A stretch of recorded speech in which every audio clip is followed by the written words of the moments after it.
ülkemizin bu güzide şehrinde beni misafir ettiğiniz için hasreten sizlere teşekkürlerimi iletiyorum. Burada övünerek ifade etmek isterim ki eşim, muhterem hanımefendi, bu coğrafyanın insanı, bir hemşeriniz olarak bölgenin kültürünü ve geleneklerini evime taşımakta, bizlere de bu kültür ve gelenekleri yaşatmaktadır. Bu nedenle bölgemizde aramızda sadece bir hizmet ilişkisi değil, aynı zamanda güçlü bir gönül ve aile bağı da bulunmaktadır.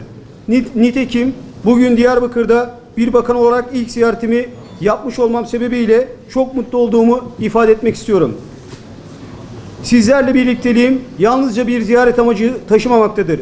Adalet Bakanı olarak demokratik hukuk devleti olan Türkiye Cumhuriyeti'nin adalet ve huzurun sağlanması konusunda kararlı duruşunu ve geleceğe dair inancını da paylaşmak için buradayız. Değerli kardeşlerim, hepinizin şahit olduğu üzere Orta Doğu'da yaşanan gelişmeler artık sadece bölgesel meseleler olmaktan çıkmıştır. Bugün yaşananlar sadece sınırların ötesinde değil, insanlığın tam kalbinde hissedilmektedir. Ne yazık ki masum sivillerin hedef alındığı, çocukların, kadınların katledildiği, şehirlerin yerle bir edildiği bir tabloyla karşı karşıyayız. Bu tablo açıkça ifade etmek gerekirse bu bir savaş değil, bu bir zulümdür. Ve ne yazık ki bugün dünya adaletin değil, gücün hakim olduğu bir düzene hızla sürüklenmektedir. Ne tesadüftür ki bu zulmün muhatabı bizim dinimizden, bizim akraba topluluklarımızdan, kader birliği yaptığımız coğrafyamızdan insanlar olmaktadır. Sayın Cumhurbaşkanımızın da her seferinde vurguladığı gibi Türk, Kürt, Arap, Sünni, Şii, Alevi ve her kesimden insanımızın kardeşlik bağlarıyla yaşadığı bu coğrafyada akan her kan damlası bizlerden düşmektedir. Küresel sistem güçlü olanın haklı sayıldığı, zayıf olanın ise ezildiği bir yapıya dönüşmüştür. Biz buna razı değiliz. Hiçbir zaman da razı olmayacağız. Çünkü biz biliyoruz ki adalet gücün değil, hakkın yanında olandır. Kıymetli kardeşlerim, yaşanan bu zulüm ve istikrarsızlık sadece proje savaş bölgeleriyle sınırlı kalmamaktadır. Tıpkı bir pandemi gibi etkisini sınırların ötesine taşımakta, toplumsal yaşamın her alanını derinden sarsmaktadır.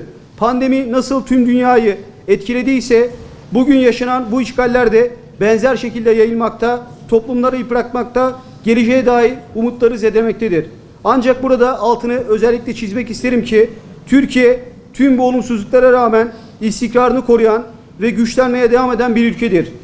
Ve terörsüz Türkiye yolunu zorlayacağız. Zira her kesimin geçmişle alakalı fedakarlık yapmaya hazır olduğuna şahitlik ediyoruz.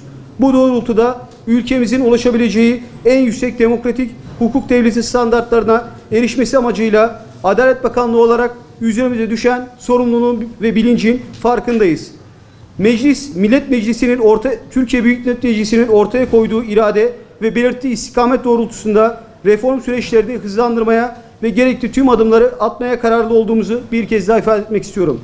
Değerli arkadaşlar, Adalet Bakanı olarak her bir vatandaşımızın adalet hizmetlerine zamanında ve etkin erişim hakkının omuzlarımızda en temel sorumluluklarından biri olduğunun bilincindeyiz. Bu doğrultuda adalete erişimin korunması, güçlendirilmesi yönünde irademizi kararlılıkla sürdüreceğiz. Zira bu irade yalnızca bugünün değil, yarının da teminidir. Hükümetimiz adalet sisteminin en ileri ve etkin bir şekilde işlemesi için gece gündüz demeden çalışmalarını sürdürmekte, hukukun üstünlüğünü temin etmeye yönelik azim ve kararlılığını tavizsiz bir biçimde ortaya koymaktadır. Bu anlayışla hükümetimiz geçmişten bugüne göre yapan Adalet Bakanlarımız adalet sisteminin güçlendirilmesi adına ortaya koydukları kıymetli çalışmalarının devamını sağlamak ve birikimi daha ileri götürmek amacıyla kararlılığımızı sürdüreceğiz. Bu minvalde büyüyen, gelişen ve modern bir yapıya kavuşan Diyarbakır'ımızın adalet altyapısını daha da güçlendirmek, hizmet kalitesini artırmak ve vatandaşlarımıza sunulan adalet hizmetlerini yerinde takip etmek amacıyla bugün Diyarbakır ziyaretimizi yaptık. Diyarbakır'ımızın bölgemiz açısından taşıdığı stratejik önemin farkındayız. Adalet Bakanı olarak bakanlığımızın görev ve sorumluluklarının sahadaki uygulamalarını yakından izlemek ve gözlemlemek amacıyla tüm adımları istikrarlı bir şekilde takip edeceğiz. Yine Türkiye Büyük Millet Meclisi'ne yürütülen çalışmaların somut sonuçlarını görüyoruz. Türkiye Büyük Millet Meclisi çatısı altında yapılan kanuni düzenlemelerin siyasi partilerin büyük ekseriyetle ve desteğiyle milletin ihtiyaçlarına doğrudan cevap vereceğini gözlemliyoruz.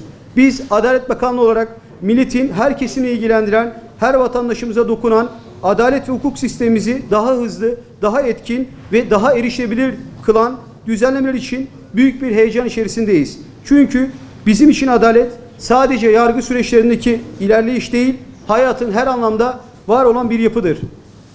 Vatandaşlarımızın beklentisini biliyoruz, ihtiyaçlarını görüyoruz. Gereğini yapmak için elimizden geldiğince çalışıyoruz. Bu kapsamda biliyorsunuz 12. yargı paketimiz inşallah kısa sürede meclise sunulacak.